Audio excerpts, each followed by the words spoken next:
So I'm out here sitting in my bass boat and sweating a little bit.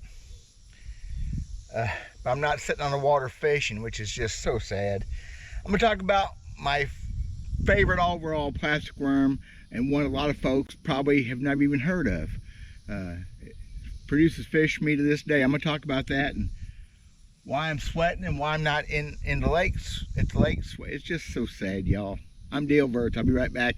Old school right here, I guarantee it.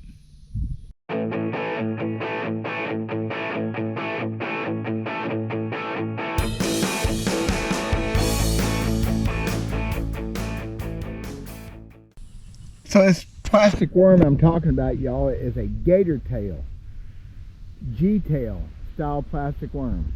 You see that good enough? It's got a big old wide tail on it.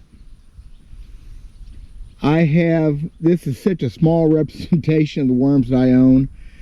I mean, I have so many of these baits, it's embarrassing.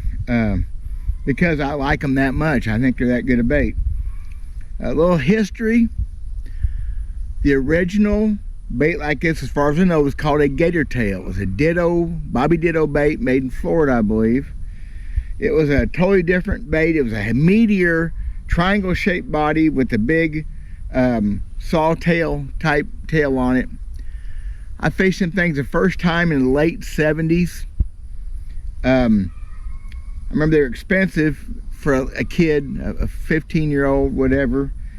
And then a generic one came out, Southern Plastics, possibly, and I started throwing those. I still have some of those from the early 80s. Matter of fact, I'm looking right now, and this would be one of them. That's one of the, and that's an oldie. That was some stuff that my buddy Mike Carver was in his box he gave me. I still have several of those. A generic knockoff. Not the same bait, not as big a body, but still a fish catcher. Guys, these things are just unfreaking believable.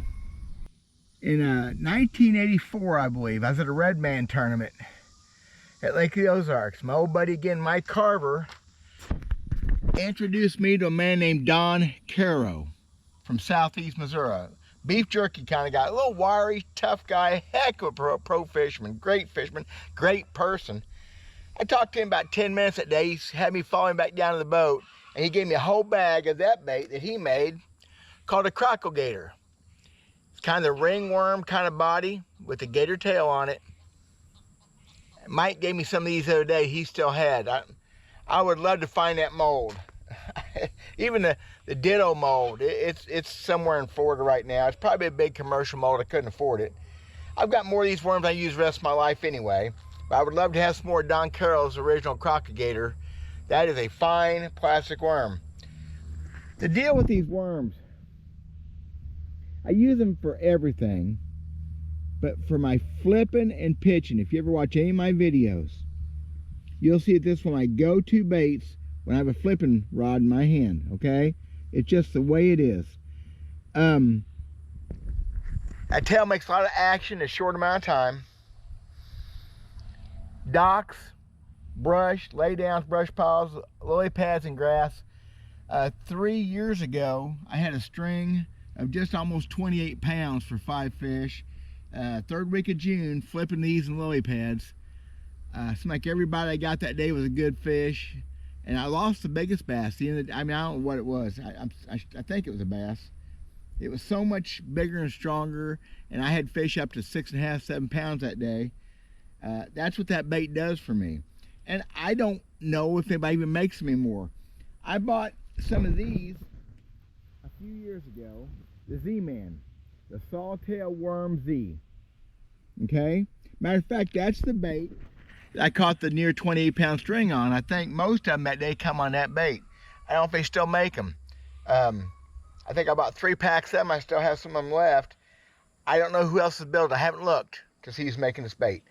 The bulk of the ones I have now, I had custom poured for me by Doc Irv, Custom Plastics. He's done that. He doesn't do it anymore. The bulk of these come from Doc Irv.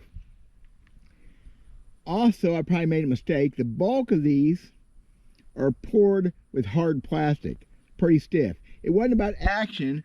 It was about surviving the flipping, surviving that kind of a bite, because The Don Carroll worm, as soft as it is, of course any plastic can be made softer or harder. They won't survive very long. A couple, 3 fish, and that was just me being cheap, whatever. I own at least 800, 700, 800 of Don Carroll's, of the ones I had custom poured.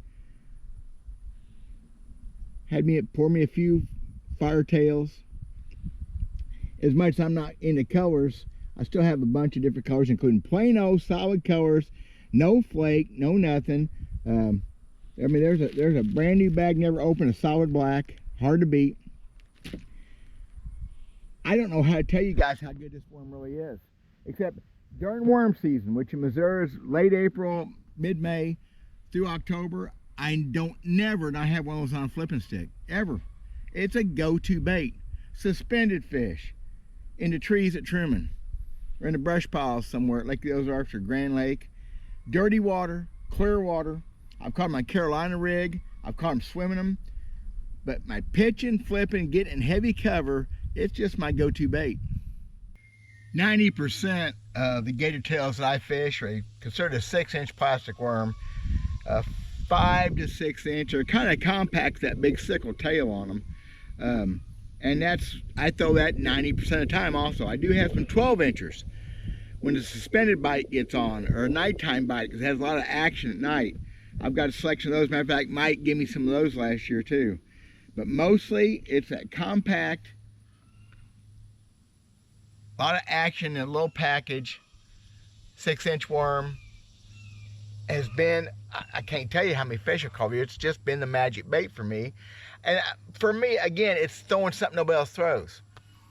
Any given day, I bet you I'm on a lake, nobody else has one of those worms in their boat. I kind of like that. It's old school. It's as old school as it gets.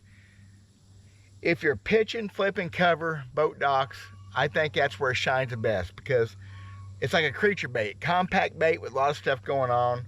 I flipped it on everything from, small 3/16 ounce all the way up to 1/2 ounce, 3/4 ounce tungsten, punching stuff with it. It's a great punching bait. I even make one myself. It's said to look in comparison, but I put a skirt on it. I'm playing with that.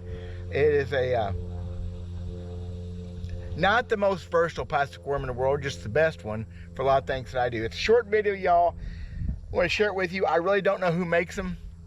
There aren't no molds available, injection, or, well, I have the mold I'm using, the open pour mold. It's not the same. It's not horrible, but man, it's hard to pour them open and make them come out that good. So I said I was out here sweating, which I am. It's so unfair. It's one of the coolest stretches we've had in years in Missouri in the middle of July, 3rd week of July. I mean, it's gonna be like low 80s today, but no breeze, sitting in the sun. It's a good sweat. Problem is, I'm not on the lake. Haven't been fishing in 4 or 5 weeks in a bass boat. I really intended to go today. Another thing's getting away. I've got to have my life squared away before I go fishing. So hopefully next week, because this Friday I'm not going to go on a weekend. I got work to do. And sitting out here sweating, tuning up some tackle, thinking about the next fishing trip. Solar bat, link in the description, y'all. Great polarized fishing glasses. Do not have to go with the high performance line. They've got some lower price line of glasses. Right now you buy a pair, you get the second pair 60% off. Kind of a no-brainer for me. I'm glad I bought my first ones. I'm glad to be associated with them now. Check out the link in the description. That's it. That's all I want to talk about. Gator tail worm. Y'all know what they are. You know where to find them. Talk about it. God bless you guys. Talk at you later.